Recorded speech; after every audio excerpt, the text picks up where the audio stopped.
ಸಾಯಿರಾಮ್ ಬಾಬಾ ಹೇಳ್ತಾ ಇದ್ದಾರೆ, ಮಗು ಶುಭೋದಯ. ನೋಡು, ನಿನ್ನೆ ಇದ್ದಂಥ ಕೆಲವೊಂದಿಷ್ಟು ಸಮಸ್ಯೆಗಳು ಬಗೆಹರಿದಾಗಿದೆ, ಅದಕ್ಕೆ ದಾರಿನೂ ಸಿಕ್ಕಾಗಿದೆ. ಆದರೆ ಆ ಸಮಯದಲ್ಲಿ ಆದಂಥ ನೋವು ಮಾತ್ರ ಅದು ಮರೆಯಲಿಕ್ಕಾಗದೆ ಬೇರೆ ರೂಪವನ್ನೇ ತಾಳುತ್ತದೆ. ಹಾಗಾಗೋದು ಬೇಡ ಕಂದ. ಯಾವುದೇ ರೀತಿಯಿಂದನೂ ತೊಂದರೆ ಆಗೋದು ಬೇಡ. ಆದರೆ ನೀನೀಗ ಎಲ್ಲಿದ್ದೀಯೋ ಅಲ್ಲೇ ಸುರಕ್ಷಿತ, ಅಲ್ಲಿಯೇ ಒಳ್ಳೆಯದಾಗುತ್ತದೆ. ಮುಂಬರುವ ದಿನಗಳಲ್ಲಿ ಅದರಿಂದ ಒಳ್ಳೆಯದೇ. ಆದರೆ ಈಗ ಸ್ವಲ್ಪ ನೋವು ಇರಬಹುದು. ಸಮಯ ಕಳೆದ ಹಾಗೆ ಬರುತ್ತಾ ಎಲ್ಲ ಸಂಬಂಧಗಳು ಸರಿ ಹೋಗುತ್ತವೆ. ಚಿಂತೆ ಮಾಡುವಂಥ ಅವಶ್ಯಕತೆ ಇಲ್ಲ. ಎಲ್ಲದಕ್ಕೂ ಕಾಲ ಬೇಕು. ಕಾಲಾಯ ತಸ್ಮೈ ನಮಃ. ಕಾಲ ಎಲ್ಲರನ್ನೂ ಆ ಸಮಯಕ್ಕೆ ಸರಿಯಾಗಿ ಬುದ್ಧಿ ಕೊಟ್ಟು ನಡೆಸಿಕೊಂಡು ಹೋಗುತ್ತದೆ. ಆದರೆ ಒಂದು ತಿಳಿದುಕೋ, ಯಾವ ಸಮಯದಲ್ಲಿ, ಯಾವ ಸಂದರ್ಭದಲ್ಲಿ, ಯಾವ ನಿರ್ಧಾರ ತೆಗೆದುಕೊಳ್ಳಬೇಕೆಂಬುದು ನಿನಗೆ ಅರಿವಿರಬೇಕು. ಆ ಸಮಯದಲ್ಲಿ ಆ ನಿರ್ಧಾರ ತೆಗೆದುಕೊಂಡ್ರೆ ಮುಂದಿನ ಭವಿಷ್ಯದಲ್ಲಿ ಅದು ಉಜ್ವಲವಾಗಿ ಬೆಳೆದು ನಿಲ್ಲುತ್ತದೆ. ಯೋಚನೆ ಮಾಡಬೇಡ.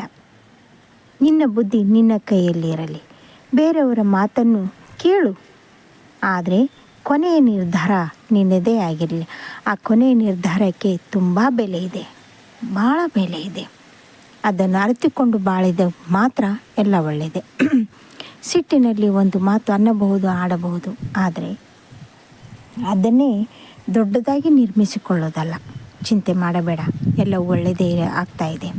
ಹಾಗೆಯೇ ಮಗಳ ಮದುವೆಗೋಸ್ಕರ ಯಾರ್ಯಾರನ್ನು ಕರೆದು ಬರಬೇಕನ್ನು ಲೀಸ್ಟ್ ಮಾಡಿಕೊಂಡು ಹೋಗಿ ಕರೆದು ಬಾ. ಯಾರನ್ನು ತಪ್ಪಿಸಿಕೊಳ್ಳಬೇಡ. ಗುರು ಹಿರಿಯರ ಸಮ್ಮುಖದಲ್ಲಿ ನಡೆದಂಥ ಯಾವುದೇ ಮದುವೆ ಆಗಲಿ ಒಳ್ಳೆಯದೇ ಆಗುತ್ತದೆ, ಕೆಟ್ಟದ್ದಂತೂ ಅಲ್ಲ. ಆದರೆ ಬರ್ತಾ ಅವರವರ ಗುಣಕ್ಕೆ ತಕ್ಕ ಹಾಗೆ, ಅವರವರ ಕರ್ಮ ಫಲದ ತಕ್ಕ ಹಾಗೆ ಮುಂದಿನ ಭವಿಷ್ಯ ನಿರ್ಧಾರವಾಗುತ್ತದೆ. ಹೌದು, ಕರ್ಮಫಲ ಅಂದರೆ ನೀನು ಮಾಡುವಂಥ ಕೆಲಸ, ನೀನು ನಡೆದುಕೊಳ್ಳುವಂಥ ರೀತಿ, ನೀನು ಬೇರೆಯವರಿಗೆ ಕೊಡುವಂಥ ಗೌರವ, ಅದರ ಮೇಲೆ ಎಲ್ಲವೂ ನಿರ್ಧಾರವಾಗಿದೆ.